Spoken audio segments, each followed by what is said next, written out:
Hai semua, selamat sejahtera. Hari ini kita akan belajar tajuk baharu, tajuk 12 iaitu imbangan. Okey semua, sebelum kita nak belajar lebih lanjut tentang imbangan, kita hendaklah mengetahui dan memahami apa maksud imbangan. Okey, definisi imbangan.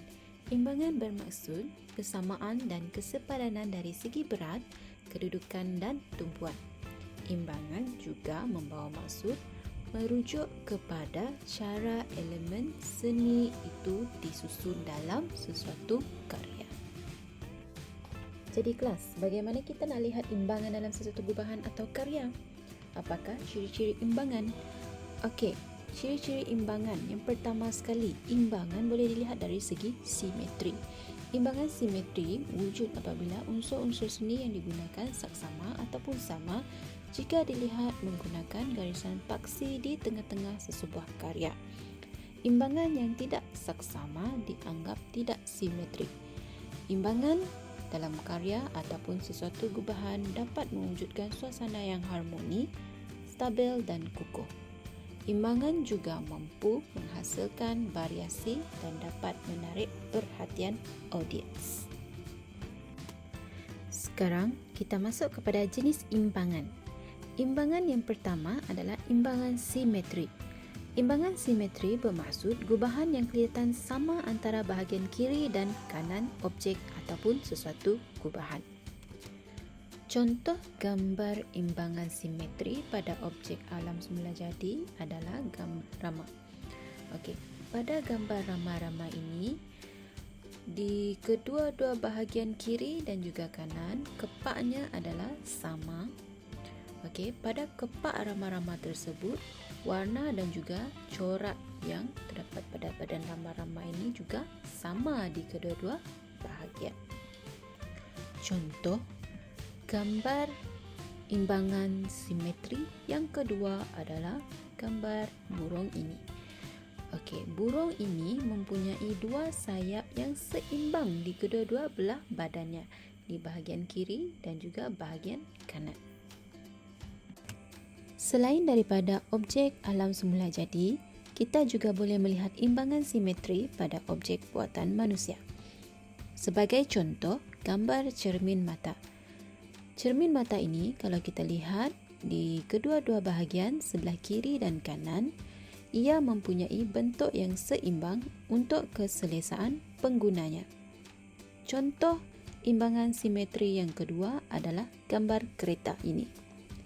Pada kedua-dua bahagian kereta ini sebelah kiri dan kanan, ia mempunyai persamaan dari segi bentuk.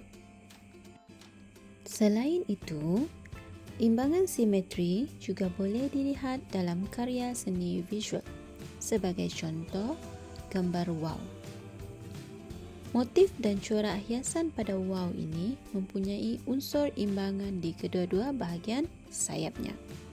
Contoh yang kedua, pada karya seni visual logo ini, kalau kita lihat, logo ini direka dengan keseimbangan di kedua-dua bahagian.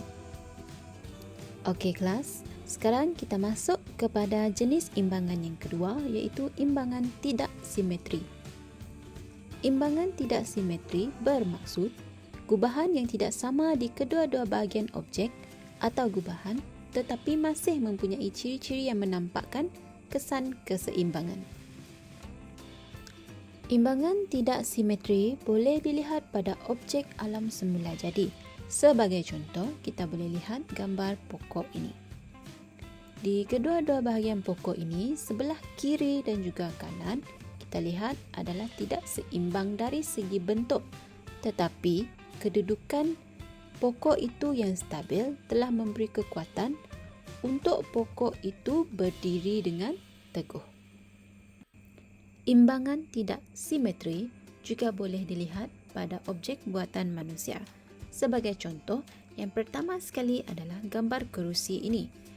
Kerusi ini direka dengan kedua-dua bahagiannya sebelah kiri dan kanan tidak seimbang, tetapi kerusi ini masih kelihatan stabil dan boleh berdiri dengan teguh. Contoh yang kedua adalah meja. Reka bentuk meja ini nampak tidak seimbang pada kedua-dua bahagian sebelah kiri dan kanan, tetapi meja ini kelihatan stabil dan kukuh berdiri. Kita juga boleh melihat imbangan tidak simetri pada karya seni visual. Sebagai contoh, yang pertama sekali adalah seni arca. Seni arca ini tidak mementingkan keseimbangan dari segi reka bentuk, tetapi kestabilan arca ini membolehkannya berdiri dengan teguh. Sama juga dengan karya seni catan ini. Karya seni catan ini kelihatan seimbang walaupun tidak sepadan di kedua-dua bahagian kiri dan kanan. Okey kelas, sekarang kita akan masuk kepada fungsi imbangan. Fungsi imbangan yang pertama sekali adalah imbangan pada sesebuah objek adalah untuk kestabilan. Jadi, sekiranya anda ingin menghasilkan sesuatu karya yang berbentuk 3 dimensi, anda hendaklah mengaplikasikan prinsip rekaan keseimbangan bagi memastikan karya anda stabil dan kukuh. Fungsi imbangan yang seterusnya adalah imbangan pada sesuatu objek dapat menarik perhatian dan kelihatan cantik untuk dilihat. Fungsi imbangan yang ketiga adalah imbangan tidak simetri pada arca mewujudkan nilai estetik.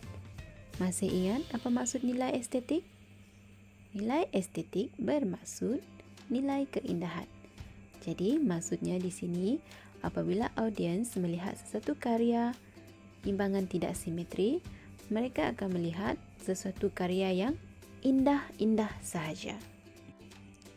Baiklah, yang seterusnya adalah teknik penghasilan imbangan. Teknik penghasilan imbangan yang pertama sekali adalah imbangan simetri satu garisan paksi, imbangan kiri ke kanan.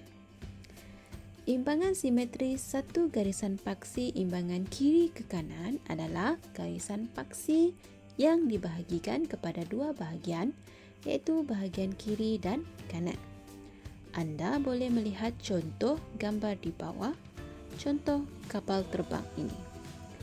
Okey, contoh gambar kapal terbang ini, kalau anda lihat di sebelah kiri dan juga sebelah kanan, kedua-duanya adalah seimbang.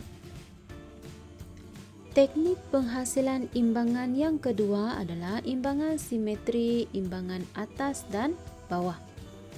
Imbangan simetri imbangan atas dan bawah adalah merupakan garisan paksi yang dibahagikan kepada dua bahagian, iaitu bahagian atas dan bawah. Sebagai contoh, anda boleh lihat pada gambar di sebelah ini. Gambar yang di sebelah ini menunjukkan garisan paksi yang dibahagikan kepada dua bahagian, iaitu bahagian atas dan juga bawah. Di bahagian atas dan bawah ini, gambar yang ditunjukkan adalah seimbang.